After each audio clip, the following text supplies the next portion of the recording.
Rester ou partir, c'est donc le thème de cette soirée. Ça, je pense que vous l'avez compris. Je vais commencer par vous montrer deux photos de deux entreprises différentes et je voudrais que vous preniez un petit peu de temps pour réfléchir et me dire dans quelle entreprise, sur quelle photo, vous seriez le plus à l'aise pour rester. Est-ce que c'est la photo A ou est-ce que c'est la photo B?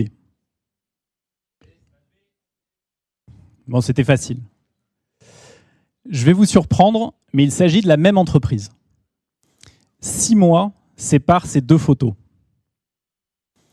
Je m'appelle Thibault Lavielle, j'ai 34 ans.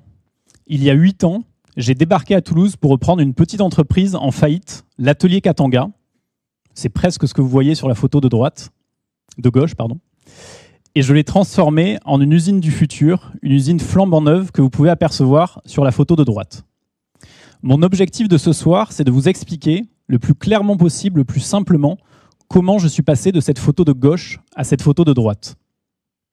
Mon objectif de ce soir, c'est de vous convaincre que parfois, et contrairement à ce que l'on pense, rester peut s'apparenter à partir à l'aventure. Pour réussir à vous convaincre, je vais d'abord vous expliquer pourquoi. Pourquoi il y a 8 ans, j'ai débarqué pour acheter cette entreprise en quasi-faillite. Je vais ensuite vous expliquer comment. Comment j'ai fait pour financer ce rachat. Racheter une entreprise en faillite, c'est assez compliqué. Et je vais ensuite vous expliquer comment, et surtout avec qui, j'ai réussi à la redresser. Pour commencer par le pourquoi, il faut que je remonte un petit peu avant. Il faut que je vous explique ce que je faisais avant de débarquer à Toulouse et avant de reprendre cette entreprise. J'ai toujours rêvé d'être entrepreneur, de créer une start-up, d'avoir une idée géniale, d'aller lever des fonds sur cette idée, de créer une équipe, de partir de zéro et de créer une entreprise from scratch, comme on dit. Je dois vous avouer que j'ai lamentablement échoué dans cette quête d'entrepreneuriat. J'ai d'abord commencé par une expérience d'intrapreneuriat. Donc là, il y a une petite nuance. Ça veut dire que j'ai créé une entreprise de zéro, mais je ne l'ai pas créée pour moi, je l'ai créée pour le fondateur de Cdiscount. Cette entreprise, elle s'appelait School Touch. Elle faisait du prêt-à-porter personnalisé pour les étudiants. Elle n'avait rien de révolutionnaire. Il n'y avait pas de tech, il n'y avait pas d'intelligence artificielle, très à la mode en ce moment. Notre concept était assez simple, on répondait à un besoin. Les étudiants d'écoles de commerce, d'écoles d'ingénieurs, d'universités ont besoin de textiles personnalisés. Et on essayait de les fournir un petit peu mieux que nos concurrents. Qu'est-ce que ça veut dire un petit peu mieux? Un peu plus qualitativement, un peu plus rapidement et un peu moins cher que nos concurrents. Et je dois vous avouer que nous avons lamentablement échoué sur ces 3 promesses. Nous étions très souvent en retard, nous faisions beaucoup de non-qualité et nous étions rarement moins chers que nos concurrents, sauf quand nous perdions de l'argent. Maintenant, la question c'est pourquoi nous avons échoué dans cette aventure. Et pour moi, la réponse, elle tenait à un élément. On ne maîtrisait pas le cœur de notre activité, on ne maîtrisait pas la production, on ne maîtrisait pas la logistique. On voulait livrer des commandes, on voulait personnaliser des produits, mais on ne maîtrisait pas la personnalisation et donc l'usine qui allait les fabriquer. C'est dans ce contexte-là que j'ai rencontré Katanga, l'entreprise donc que j'ai rachetée il y a 8 ans. À cette époque, ma problématique à moi, c'était de réussir à produire et de réussir à livrer ce que je vendais. Et la problématique de Katanga, c'était de réussir à vendre ce qu'ils savaient déjà produire. Voilà ce que j'ai vu dans cette entreprise, dans ce chaos, et qui m'a donné envie de racheter cette entreprise. La réponse à tous mes problèmes. Je savais vendre, ils savaient produire. Je viens donc de vous expliquer pourquoi j'avais eu envie de racheter cette entreprise. Je vais maintenant vous expliquer comment je l'ai racheté, comment je l'ai financé et ensuite comment je l'ai redressé. Lorsque je me suis intéressé à ce rachat, l'atelier Katanga, c'était quoi? C'était une petite entreprise de 6 salariés, c'était 600 000 € de chiffre d'affaires, c'était 200 000 € de pertes, c'était 100 000 € de découvert en banque et un courrier de la banque qui disait « Vous avez 3 mois pour rembourser » ou « On met la société en liquidation ». Beaucoup seraient partis devant un tel état des lieux. Moi, cela m'a donné envie de rester. Il faut savoir qu'en France, racheter une entreprise dans l'industrie, quand on a 26 ans, c'est un sacré parcours du combattant. Et racheter une entreprise dans l'industrie qui perd de l'argent quand on a 26 ans, c'est vraiment complexe. 12 banques ont d'ailleurs refusé de financer ce rachat. Maintenant, si j'ai dit que 12 banques avaient refusé de financer ce rachat et que je suis devant vous aujourd'hui et que j'ai réussi à racheter, ça veut dire qu'il y a un 13e banquier qui a dit oui. Je vais donc vous expliquer comment j'ai réussi à trouver ce banquier et comment j'ai réussi à le convaincre surtout. Pour le trouver, je me suis entouré. J'ai rencontré et j'ai travaillé avec une avocate spécialisée en droit des affaires et en fusion-acquisition qui m'a créé le bon montage financier pour réussir à racheter cette entreprise. C'est elle également qui m'a présenté mon expert comptable qui m'accompagne toujours depuis 8 ans. Et c'est ce même expert comptable qui m'a présenté ce 13e banquier. Maintenant, j'avais le rendez-vous. Ça, c'est une bonne première étape. Mais il fallait encore convaincre. J'en avais déjà eu 12 des rendez-vous. Il fallait réussir à convaincre ce 13e banquier qu'il arrive à me financer. Qu'est-ce que je lui ai promis ? Je lui ai d'abord décrit mon rêve. J'allais transformer cette petite entreprise, ce petit atelier de marquage textile, en une usine du futur. J'allais tout révolutionner. Ils perdaient de l'argent, j'allais en gagner. Ils étaient 6 salariés, j'allais recruter 40 salariés.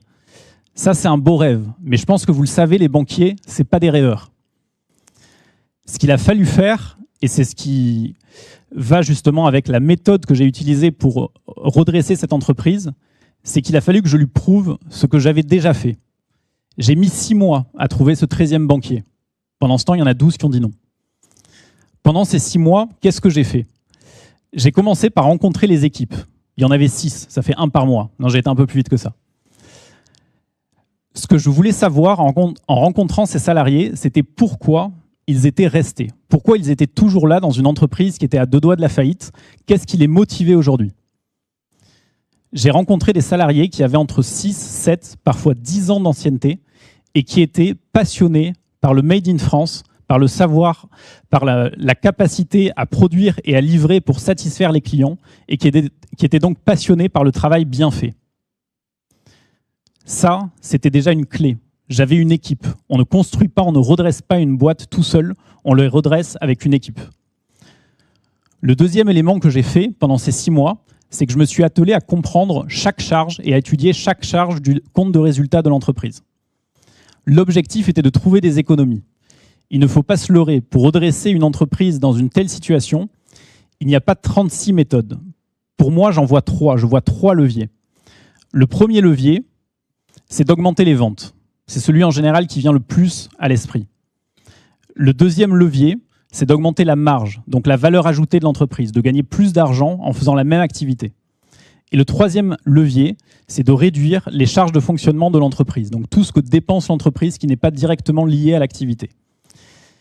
Je me suis attelé sur ces 3 leviers, à travailler sur ces 3 leviers, mais celui que j'ai préféré et sur lequel j'ai particulièrement excellé, ça a été la réduction des charges de l'entreprise. Pour vous donner quelques exemples précis, j'ai économisé plus de 500 € par mois sur une location d'un photocopieur, tout en repartant avec un photocopieur neuf, bien plus performant que celui qui était utilisé à l'époque par l'entreprise. J'ai économisé plus de 200 € par mois sur la prestation de ménage, tout en conservant le même nombre d'heures et le même niveau de prestation de l'entreprise. Et de manière plus anecdotique, j'ai même économisé sur le coût du café et le coût du papier toilette, en allant faire mes achats chez un grossiste en plus grosse quantité plutôt que dans le supermarché du coin. Chaque ligne de charge y est passée sans exception. Sur l'augmentation des marges de l'entreprise, l'objectif c'était de gagner plus d'argent. Cette entreprise perdait de l'argent, il fallait qu'on arrive à en gagner plus. Je me suis attelé à rencontrer chaque fournisseur de t-shirts, chaque fournisseur de sweatshirts, chaque fournisseur d'encre, chaque fournisseur de de fils, de broderie. L'objectif était d'exposer à ces fournisseurs mon projet et de les embarquer avec moi, de leur faire comprendre qu'il fallait m'accompagner, qu'il fallait m'aider à redresser cette entreprise, que tout le monde serait gagnant. Mais l'objectif, c'était de trouver des fournisseurs qui me fassent confiance. Sur le troisième levier, ou c'est le premier que j'ai présenté, c'est l'augmentation des ventes. C'est vrai que c'est le plus facile. Quand on pense à une entreprise en difficulté, on pense à augmenter les ventes et donc le chiffre d'affaires. Sur cette partie-là, je me suis tout simplement mis moi-même à vendre. Quand je suis arrivé chez Katanga, il y avait 6 salariés, un seul commercial, Richard. Richard, c'est une de mes grandes fiertés. Aujourd'hui, il vient de fêter ses 14 ans d'ancienneté chez Katanga. Lui aussi, il a fait le choix de rester. Il a fait le choix de m'accompagner dans ce projet un peu fou de redresser, de dépoussiérer un atelier de marquage textile. En me mettant à vendre moi-même, j'ai naturellement multiplié par 2 le nombre de commerciaux, donc multiplié par 2 le chiffre d'affaires de l'entreprise. Mais j'ai fait plus que ça. J'ai réussi à embarquer Richard avec moi et à montrer à Richard qu'il était capable de faire plus. Et aujourd'hui, c'est vrai que c'est chouette d'avoir toujours Richard à mes côtés. Je vous ai expliqué pourquoi j'avais eu envie de racheter cette entreprise. Je vous ai expliqué avec qui j'avais réussi à la racheter, avec qui j'avais réussi à la redresser. Ce fameux banquier, ce fameux 13e banquier, je lui ai donc expliqué mon rêve, mais je lui ai surtout expliqué ce que j'avais déjà fait et les 6 mois qui venaient de s'écouler. J'avais réduit les charges de fonctionnement de l'entreprise, j'avais augmenté la marge de l'entreprise et j'avais augmenté les ventes de l'entreprise.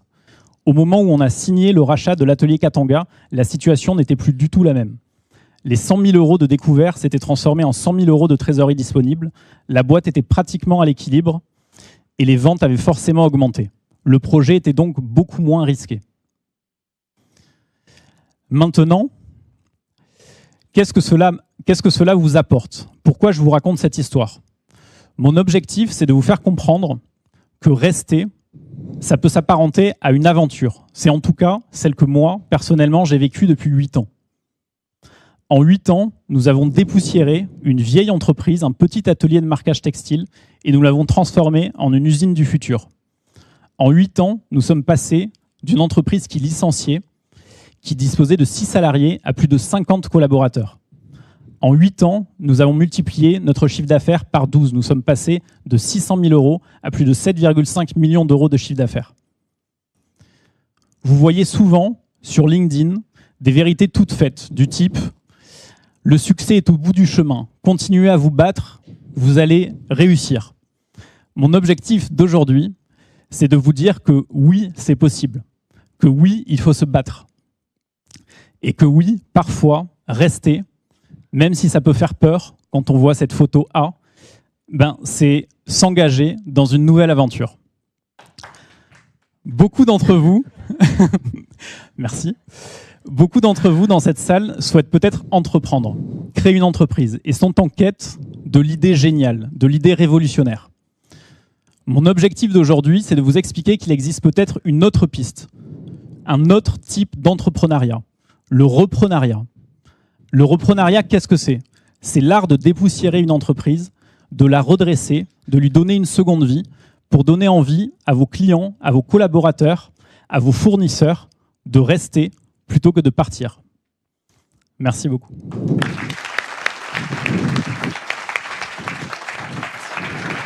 Merci Cyril.